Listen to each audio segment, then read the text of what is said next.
जय हिंद दोस्तों, आ गया हूँ आपके अपने चैनल ट्रिक्स 92 पर। तो दोस्तों, ये भारत का भूगोल जो सीरीज चल रही है इसका थर्ड भाग लेके आया हूँ। तो जहाँ से छूटा था वहीं से लेके आया हूँ। तो बिल्कुल भी स्किप नहीं किया है और आप इसके भी अच्छे से नोट्स बना सकते हैं। ठीक है, तो आज बात करते हैं उत्तर भारत का विशाल मैदानी भाग क्या है, इसके बारे में जानकारी अच्छे से समझते हैं। तो यह एक नवीनतम भूखंड है जो क्वाटरनरी या नियोजोइक महाकल्प के प्लीस्टोसीन होलोसीन कल्प में टैथिस भूसंनति के निरंतर संकराबाद छिछला होने एवं हिमालयी व दक्षिण भारतीय नदियों द्वारा लाए गए अवसादों के जमाव से निर्मित हुआ है। ठीक है, अगर यहाँ से हम अगर शॉर्ट तरीका से समझें तो आज जहाँ हिमालय पर्वत का निर्माण हुआ है वहाँ पर एक समय पर टेथिस नाम का सागर हुआ करता था। एक्चुअली समय के साथ क्या होता है कि प्लेटों के खिसकने से, और प्लेटें जब एक दूसरे पर चढ़ेंगी तो ऊंचाई पकड़ेंगी, जब ऊंचाई पकड़ेंगी तो क्या होगा, यानी पर्वत का निर्माण हो जाएगा। इसलिए हिमालय पर्वत का निर्माण हुआ है। इसके नेक्स्ट पॉइंट के बारे में बात करते हैं। तो उत्तर भारत के विशाल मैदानी भाग में प्राचीन वन प्रदेशों के जब जाने से कोयला तथा पेट्रोलियम के क्षेत्र मिलते हैं। ठीक है, आगे बात करते हैं। उत्तरी भारत के विशाल मैदानी भाग के पुराने जलोढ़ बांगर तथा नए जलोढ़ खादर के नाम से जाने जाते हैं। जो पुराने जलोढ़ मिट्टी होती है उसे बांगर कहते हैं। यहाँ से काफ़ी सारे क्वेश्चन बने हैं, कईयों बार आए हैं। और नई जो मिट्टी होती है उसे खादर मिट्टी कहते हैं, खादर कहते हैं, समझ रहे। आगे बात करते हैं। उत्तरी भारत का विशाल मैदानी भाग बृहद जनसंख्या के जीवन का आधार है, क्योंकि इस मैदानी भाग की उपजाऊ जलोढ़ मृदा में कई प्रकार की फसलों का उत्पादन किया जाता है। ठीक, आई होप इसको समझे होंगे। अब बात करते हैं इसके भारत के भू आकृतिक प्रदेश के बारे में। तो भू आकृतिक प्रदेश कैसे इसको बांट सकते हैं तो अच्छे से समझेंगे और समझने की भी कोशिश करेंगे। तो भारत में उच्चावच की दृष्टि से पाई जाने वाली अत्यधिक विविधता का क्रम निम्न प्रकार है।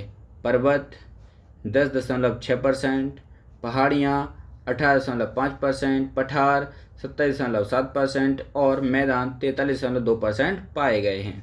ये भारत की क्या है, भू आकृति प्रदेश की एक संरचना बताएगी कि कितना कितना परसेंट क्या क्या पाया गया है या पाया जाता है।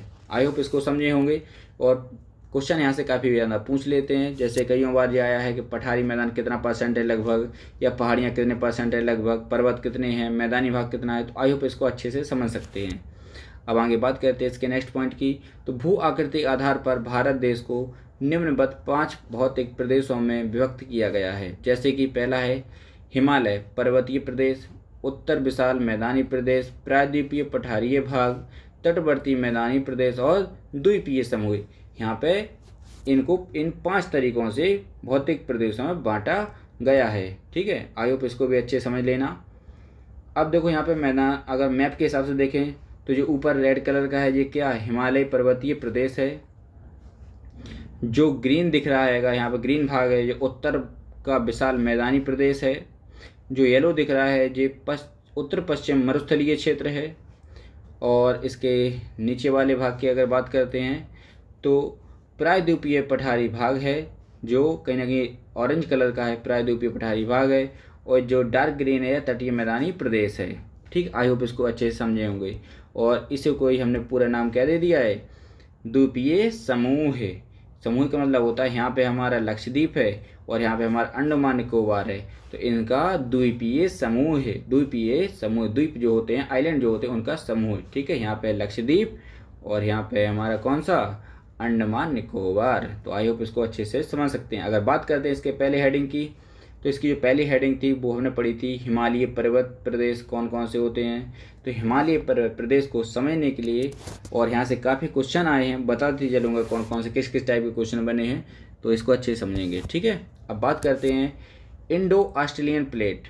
इंडो ऑस्ट्रेलियन प्लेट तथा यूरेशियन प्लेट के अभिसरण के द्वारा निर्मित बलित हिमालय पर्वत का एक भाग ही हिमालय पर्वतीय प्रदेश है। ठीक है, इसके नेक्स्ट पॉइंट के बारे में बात करते हैं।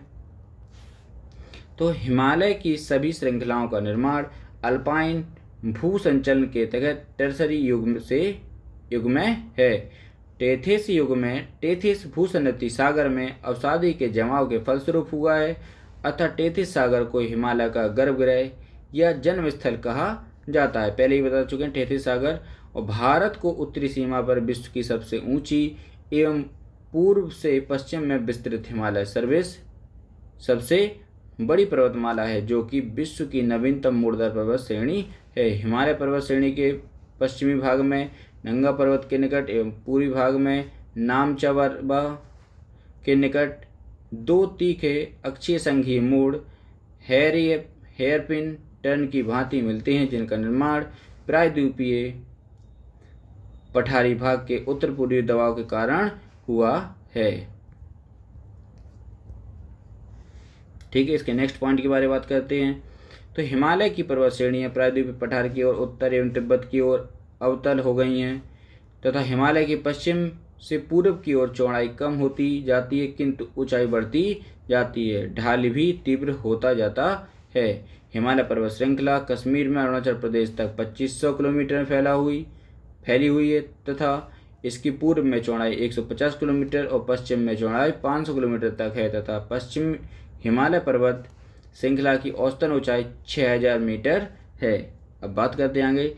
टर्सरी युग में निर्मित होने के कारण नवीन वलय पर्वत में अपरदन की क्रिया कम होती है तथा इसकी ऊंचाई अधिक होने के कारण इसके ऊपर पाए जाने वाले हिमनदों में भारत की प्रमुख नदियों का उद्गम होता है। ठीक है, और अब बात करते हैं इसके मैप के हिसाब से।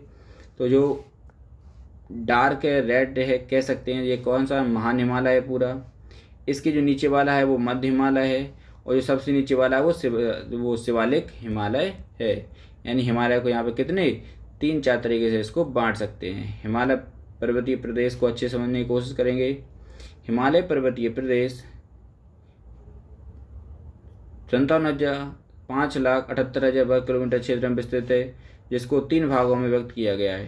पहला है ट्रांस हिमालय, दूसरा है मुख्य हिमालय और तीसरा है पूर्वांचल हिमालय। तो पहले अगर बात करते हैं ट्रांस हिमालय को समझने की कोशिश करेंगे।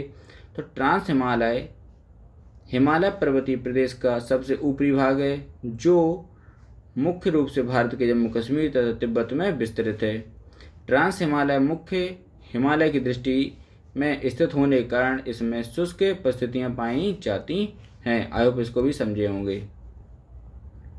ट्रांस हिमालय उत्तर में महान हिमालय से इंडो सांगपो सचर जोन या हिंज लाइन के द्वारा अलग होता है। ठीक है, और अब बात करते हैं इसके नेक्स्ट पॉइंट की। तो ट्रांस हिमालय में स्थित पर्वत श्रेणियाँ कौन कौन सी हैं। दूसरा आता है ट्रांस हिमालय। तो पहली पर्वत श्रेणी है काराकोरम पर्वत श्रेणी। काराकोरम वेरी इंपॉर्टेंट है क्योंकि इसी पे ही क्या बना है, हमारा भारत की जो सबसे ऊंची चोटी थी K2 गॉडविन ऑस्टिन, आज वो पर्टिकुलर भारत की नहीं है। भारत की आज किसको माना जाता है, कंचनजंगा को माना जाता है। ठीक है, तो काराकोरम पर्वत श्रेणी की अगर बात करते हैं तो ट्रांस हिमालय के सबसे ऊपरी भाग में स्थित सबसे ऊंची लंबी व ऊंची काराकोरम पर्वत श्रेणी भारतीय भूभाग के पाक अधिकृत कश्मीर में स्थित है। ठीक है, पर्टिकुलर या भारत में स्थित नहीं है। अगला, काराकोरम पर्वत श्रेणी में भारत की सर्वोच्च तथा विश्व की सबसे ऊंची पर्वत चोटी K2 या गॉडविन ऑस्टिन, जिसकी ऊंचाई 8,611 मीटर है। ठीक, और अब बात करते हैं इसके नेक्स्ट पॉइंट की। तो काराकोरम पर्वत श्रेणी में सियाचिन हिमनद, हेस्पर हिमनद, बाल्टोरो हिमनद, बस्तूरा हिमनद, बियाफोको हिमनद आदि अवस्थित है, जिसमें से सियाचिन हिमनद 76 किलोमीटर सबसे बड़ा हिमनद है। काराकोरम पर्वत श्रेणी में सिंधु नदी की सहायक नुब्रा नदी घाटी में सियाचिन हिमनद स्थित है। काराकोरम पर्वत श्रेणी को उच्च एशिया के रीढ़ के रूप में भी जाना जाता है। तो यहाँ पे जो रेंज है आज जहाँ पे K2 है गॉडविन ऑस्टिन, एक्चुअली पाकिस्तान द्वारा जो अधिकृत कश्मीर है उसमें है K2। ठीक है, और काराकोरम पर्वत श्रेणी पे बनी हुई है K2 या गॉडविन ऑस्टिन। आई होप इसको समझे होंगे। और अब यहाँ से नेक्स्ट पॉइंट से बात करते हैं अगले वीडियो में। अगर इस वीडियो को लाइक सब्सक्राइब अच्छे से करते रहना, तो वीडियो बनाने में एक अच्छा लगता है कि कम से कम कोई लोग तो देखते ही हैं। ठीक है, थैंक यू, जय हिंद।